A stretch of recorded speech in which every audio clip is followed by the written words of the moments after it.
ഈ കുട്ടിയുടെ വീട്ടിലുള്ള അവരുടെ അച്ഛനോടും ആങ്ങളമാരോടും എന്തിന് ഭർത്താവെന്ന് പറഞ്ഞു നടക്കുന്ന ക്ലാപ്പനോട് ഉൾപ്പെടെ ഒരു ആൺകുട്ടി ഉണ്ടെങ്കിൽ അവനോട് ഉൾപ്പെടെ ഞാൻ പറയുകയാണ്, നാളെ ഇവർക്ക് വീട്ടിൽ റീച്ച് കുറയും. അന്നേരം ഇവർ വരിക നിങ്ങളുടെ നേരെയായിരിക്കും. പ്രത്യേകിച്ച് രാഷ്ട്രീയ നേതാക്കളെ നിങ്ങൾ സൂക്ഷിച്ചോ. നിങ്ങളുടെ അടുക്കളയിലും റീച്ച് കുറഞ്ഞാൽ ഇവളെത്തും.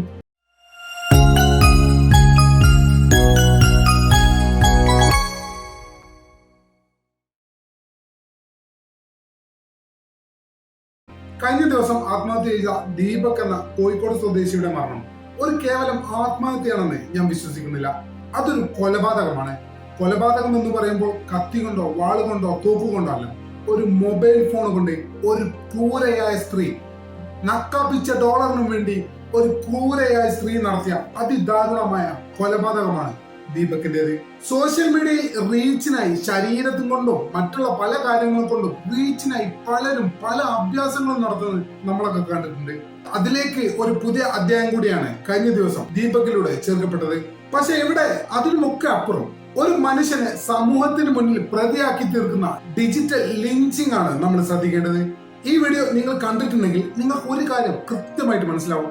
എന്തെങ്കിലും രീതിയിലുള്ള ഉപദ്രവത്തിൽ നിന്ന് രക്ഷപ്പെടാൻ ശ്രമിക്കുന്ന ഒരു പെൺകുട്ടിയുടെ മുഖമല്ല ആ വീഡിയോയിൽ നമ്മൾ കാണുന്നത്. നേരെ മറിച്ച് ക്യാമറ പിടിച്ചിട്ട് വളരെ മനോഹരമായി പുഞ്ചിരിച്ചിട്ട് ഇങ്ങനൊന്ന് പെട്ടെന്ന് പിടിച്ചാൽ മതിയായിരുന്നു എന്ന ആകാംക്ഷയോടെ കാത്തിരിക്കുന്ന ഒരു പെൺകുട്ടിയുടെ മുഖമാണ് നമുക്ക് അവിടെ കാണാൻ കഴിയുക. അറിയാതെ അയാൾ മുട്ടിയ ആ നിമിഷം പ്ലാൻ വിജയകരമായതിന്റെ സന്തോഷത്തിൽ നിന്ന് ആ കുട്ടി പെട്ടെന്ന് പിന്നോട്ട് പിന്മാറുന്നു.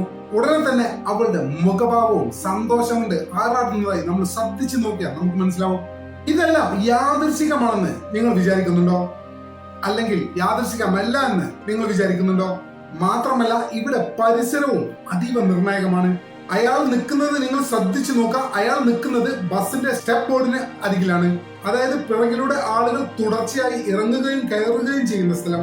അങ്ങനെ ഒരു സ്ഥലത്ത് നിൽക്കുമ്പോൾ സ്വാഭാവികമാണ് ഈ തട്ടലും മുട്ടലൊക്കെ. അത് ആരും മനഃപൂർവ്വം ചെയ്യുന്നോ ആവില്ല. ആ ബസ്സിലെ തിരക്കിനനുസരിച്ച് ചിലപ്പോൾ ഒരാൾ മുട്ടിന്ന് വരാം, ഒരാൾ തട്ടിന്ന് വരാം. അതൊക്കെ സ്വാഭാവികമായിട്ട് സംഭവിക്കുന്ന കാര്യങ്ങളാണ്.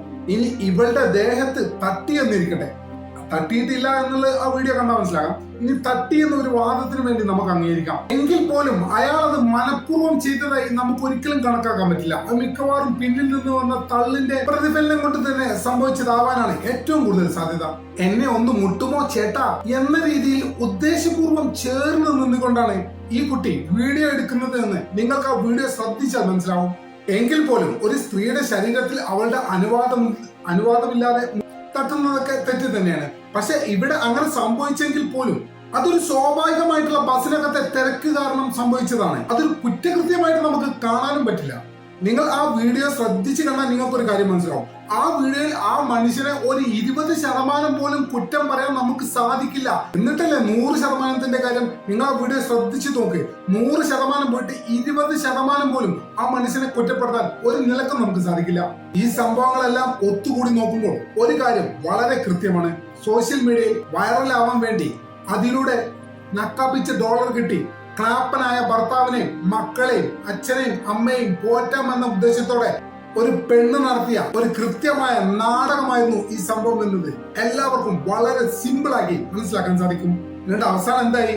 ആ മനുഷ്യൻ മരിച്ചു. അല്ല, അയാളെ കൊന്നു. കേവലം കൊലപാതകമല്ല, സമൂഹത്തിന്റെ മുന്നിൽ അപമാനിച്ചു കൊന്നു. സർക്കാരും മാധ്യമങ്ങളും സ്ത്രീപക്ഷവാദികളും വസ്തുത പരിശോധിക്കാൻ പോലും തയ്യാറാവാതെ സ്ത്രീ പറഞ്ഞാൽ മതി എന്ന ഒരൊറ്റ മുദ്രാവാക്യം ഏറ്റുപിടിച്ചുകൊണ്ട് ചാടി വീഴുന്ന പൊതുസമൂഹവും ഈ മരണത്തിന്റെ കൂട്ടുപ്രതികളാണ് എന്നുള്ള കാര്യത്തിൽ യാതൊരു സംശയവും വേണ്ട. വോട്ട് ബാങ്ക് ലക്ഷ്യമാക്കി രാഷ്ട്രീയക്കാർ നീതിക്ക് നിലക്കാത്ത രീതിയിൽ സ്ത്രീ കേന്ദ്രീകൃത നിയമങ്ങൾ ഉണ്ടാക്കുന്നു. കോടതികൾ നിസ്സഹായരാകുന്നു. അതിനിടയിൽ നിരപരാധികളായ പാവം പുരുഷന്മാർ കേവലം റീച്ചിന് വേണ്ടി അവരെ ചില നക്കാപ്പിച്ച ഡോളറും നക്കി തിന്നാൻ വേണ്ടി ചില പെണ്ണുങ്ങൾ ബലിയാടാക്കുന്നു. കുടുംബങ്ങൾ തകരുന്നു. കുട്ടികൾ അനാഥരാകുന്നു. പലരും മരണത്തിന്റെ വഴി തിരഞ്ഞെടുക്കുന്നു. ചിലർ ഉശിരോടെ പൊരുതുന്നു. ഇത് സ്ത്രീ സുരക്ഷയല്ല, ഇത് സാമൂഹിക അന്യായമാണ്. ഈ വ്യാജ ആരോപണം എന്ന് പറഞ്ഞാൽ അതൊരു ആയുധമാണ്.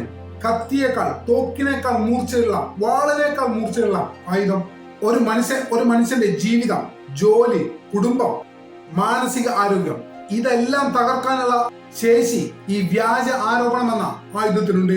അതിനെ ലഘുവായി കാണുന്നത് നിയമത്തിനോടുള്ള തുറന്ന വെല്ലുവിളി തന്നെയാണെന്നുള്ള കാര്യത്തിൽ യാതൊരു സംശയവും വേണ്ട. ഒരു യഥാർത്ഥ സ്ത്രീ പീഡനം നമ്മുടെ നാട്ടിൽ നടന്നു കഴിഞ്ഞാൽ ആളുകൾ ഇന്ന് അത് സംശയത്തോടെ മാത്രമേ ഇനി മുതൽ കാണുകയുള്ളൂ.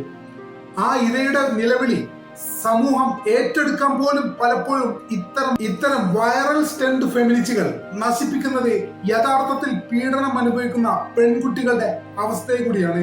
ഈ സംഭവത്തിൽ നടന്നത് സ്ത്രീ സുരക്ഷ എന്ന പേരിൽ ഒരു നിരപരാധിയെ ഹരാസ്മെന്റ് കേസിൽ കുടുക്കാൻ നടത്തിയ ഒരു സോഷ്യൽ മീഡിയ പരീക്ഷണം മാത്രമാണ്. ഏറ്റവും ചുരുക്കി പറഞ്ഞാൽ ഒരു ക്രിമിനൽ ആക്ടിവിറ്റി. ആ പെണ്ണിനെതിരെ നിയമ നടപടിയാണ് എടുക്കേണ്ടത്. ദീപക് എന്ന സഹോദരൻ ആത്മഹത്യ ചെയ്യേണ്ടില്ലായിരുന്നു. അദ്ദേഹത്തിന് ഒരു മാനനഷ്ട കേസ് കൊടുക്കാമായിരുന്നു. പക്ഷെ അതിനു മുമ്പേ സമൂഹം അദ്ദേഹത്തെ കുറ്റക്കാരനായി വിധി എഴുതി. സ്ത്രീ എന്ന് കേട്ടാൽ സത്യവും നീതിയും ന്യായവും നോക്കാതെ ചാടി വീഴുന്ന പൊതുസമൂഹം, അവരും കൂടി ഈ കൊലപാതകത്തിന് ഉത്തരവാദികളാണ്. ഇന്ന് ദീപകിനോടൊപ്പം മരിച്ചത് നീതിയിലുള്ള വിശ്വാസം കൂടിയാണ് എന്നുള്ളത് ഒരു യാഥാർത്ഥ്യമാണ്. പ്രിയപ്പെട്ട ദീപകിന് ആദരാഞ്ജലികൾ. ഒരു കാര്യം കൂടി പറഞ്ഞ് അവസാനിപ്പിക്കുന്നു. ഈ പറയപ്പെട്ട പെൺകുട്ടി നിരവധി രാഷ്ട്രീയക്കാരുടെയും മറ്റും കൂടെ നിന്ന് സെൽഫി എടുത്ത ഫോട്ടോകൾ അവരുടെ പ്രൊഫൈലിൽ അനവധി ലഭ്യമാണ്. അത്തരം രാഷ്ട്രീയക്കാരോടാണ് ഞാൻ പറയുന്നത്, ഈ കുട്ടിയുടെ വീട്ടിലുള്ള അവരുടെ അച്ഛനോടും ആങ്ങളമാരോടും എന്തിന് ഭർത്താവ് എന്ന് പറഞ്ഞു നടക്കുന്ന ക്ലാപ്പനോട് ഉൾപ്പെടെ ഒരു ആൺകുട്ടി ഉണ്ടെങ്കിൽ അവനോട് ഉൾപ്പെടെ ഞാൻ പറയുകയാണ്, നാളെ ഇവർക്ക് വീട്ടിൽ റീച്ച് കുറയും. അന്നേരം ഇവർ വരിക നിങ്ങളുടെ നേരെയായിരിക്കും. പ്രത്യേകിച്ച് രാഷ്ട്രീയ നേതാക്കളെ നിങ്ങൾ സൂക്ഷിച്ചോ.